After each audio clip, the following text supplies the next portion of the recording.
बिस्मिल्लाहिर्रहमानिर्रहीम। अस्सलाम वालेकुम वरहमतुल्लाहि वबरकातुहू। कुकिंग ऑयल वो इस्तेमाल करें जो कभी जमे ना।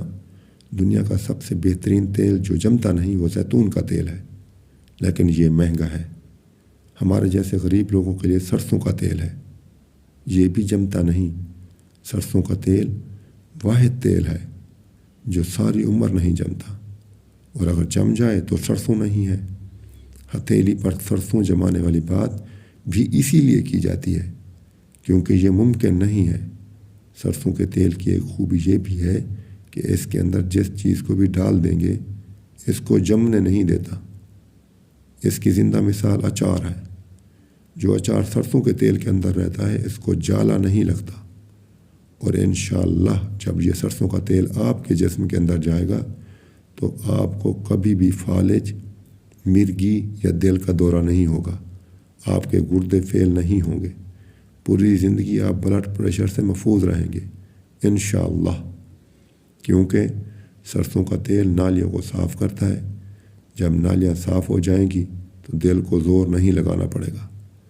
सरसों के तेल के फ़ायदे ही फ़ायदे हैं। हमारे देहातों में जब जानवर बीमार होते हैं तो बुज़ुर्ग कहते हैं कि इनको सरसों का तेल पिला दें। आज हम सबको भी सरसों के तेल की ज़रूरत है। नंबर 3, नमक बदलें। नमक होता क्या है? नमक इंसान का किरदार बनाता है। हम कहते हैं बंदा बड़ा नमक हलाल है, या फिर बंदा बड़ा नमक हराम है। नमक इंसान के किरदार की तामीर करता है। हमें नमक वो लेना चाहिए जो मिट्टी से आया हो, और वो नमक आज भी पूरी दुनिया में बेहतरीन पाकिस्तानी खेवड़ा का गुलाबी नमक है।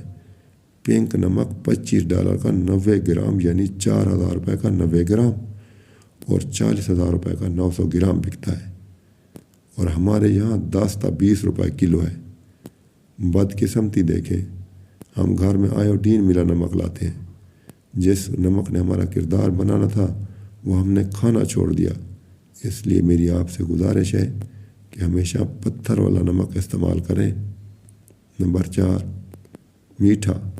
हम सब के दिमाग को चलाने के लिए मीठा चाहिए, और मीठा अल्लाह करीम ने मिट्टी में रखा है, यानी गन्ना और गुड़, और हमने गुड़ छोड़कर चीनी खाना शुरू कर दी। खुदारा गुड़ इस्तेमाल करें। नंबर 5, पानी। इंसान के लिए सबसे ज़रूरी चीज़ पानी है, जिसके बगैर इंसान का ज़िंदा रहना मुमकिन नहीं। पानी भी हमें मिट्टी से निकला हुआ ही पीना चाहिए। पूरी दुनिया में आब ज़मज़म सबसे बेहतरीन पानी है, और इसके बाद पंजाब का पानी है। इसके बाद मिट्टी से निकलने वाली गंदम इस्तेमाल करें, लेकिन गंदम को कभी भी छान कर इस्तेमाल ना करें। गंदम जिस हालत में आती है उसे वैसा ही इस्तेमाल करें, यानी सूजी, मैदा और छान वगैरह निकाले बगैर, क्योंकि हमारे आका करीम हज़रत मोहम्मद सल्लल्लाहु अलैहि वसल्लम बग़ैर छाने आटा खाते थे। तो फिर तय ये हुआ कि हमें ये 5 काम करने चाहिए। नंबर 1, मिट्टी के बर्तन। नंबर 2, सरसों का तेल। नंबर 3, गुड़। नंबर 4, पत्थर वाला नमक। नंबर 5, ज़मीन के अंदर वाला पानी। ज़मीन के अंदर वाला पानी मिट्टी के बर्तन में रख कर मिट्टी के गिलास में पिएं, और इन सारी चीज़ों के साथ गंदम का आटा। अब सवाल ये पैदा होता है कि हम ये सारी चीज़ें क्यों लें? ये सारी चीज़ें हमने इसलिए लेनी है कि इसी में सेहत है, और अल्लाह पाक ने हमें मिट्टी से पैदा किया है, और हम सब वापस मिट्टी में लौट जाएंगे। आपसे इजाज़त चाहता हूँ इसी अपील के साथ कि अपने इर्द गिर्द के गरीब, मजबूर, लाचार लोगों की मदद करते रहें अगर आप साहिब इस्तिताअत हैं तो। अस्सलामु अलैकुम वरहमतुल्लाहि वबरकातुहू।